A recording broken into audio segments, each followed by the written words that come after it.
Welcome back to Zero Diabetes Zone, your go-to channel for everything related to diabetes care and prevention. Today, we're diving into an important but less discussed topic. How does diabetes increase the risk of developing Parkinson's disease? If you or a loved one has diabetes, this is crucial information to understand.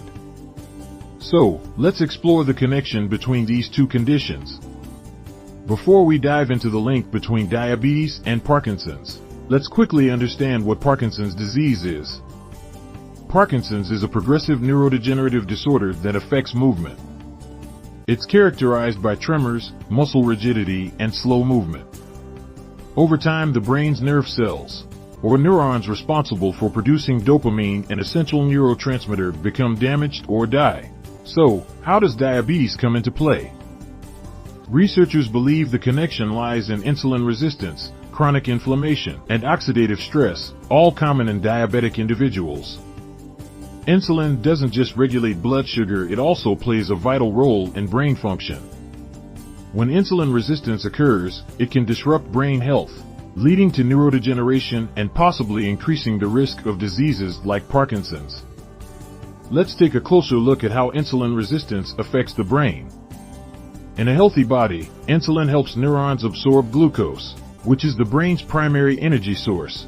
When insulin resistance occurs, the brain cells struggle to absorb glucose. This can lead to brain cell damage and impaired cognitive function. Over time, this increases the risk of neurological diseases, including Parkinson's. Next, let's talk about chronic inflammation. Diabetes is known to cause chronic, low-level inflammation throughout the body.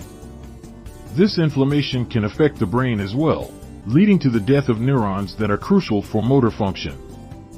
This neuron damage is a key factor in the development of Parkinson's disease. Oxidative stress is another link between diabetes and Parkinson's. When blood sugar levels are high, oxidative stress increases, leading to cell damage throughout the body, including the brain. This makes it more difficult for the body to fight off free radicals, leading to the degeneration of neurons, a hallmark of Parkinson's disease. The good news is that effective diabetes management can help reduce the risk of Parkinson's and other neurodegenerative diseases. Controlling blood sugar levels, maintaining a healthy lifestyle, and regular exercise can lower insulin resistance and inflammation, reducing the strain on your brain health. To wrap things up, while having diabetes does increase the risk of developing Parkinson's disease, it's not inevitable. By managing your diabetes and focusing on a healthy lifestyle, you can significantly reduce your risk of Parkinson's and other neurological conditions. If you found this video helpful, don't forget to like, share, and subscribe to Zero Diabetes Zone for more information on managing diabetes and living your best life. And let us know in the comments if you have any questions or topics you'd like us to cover next.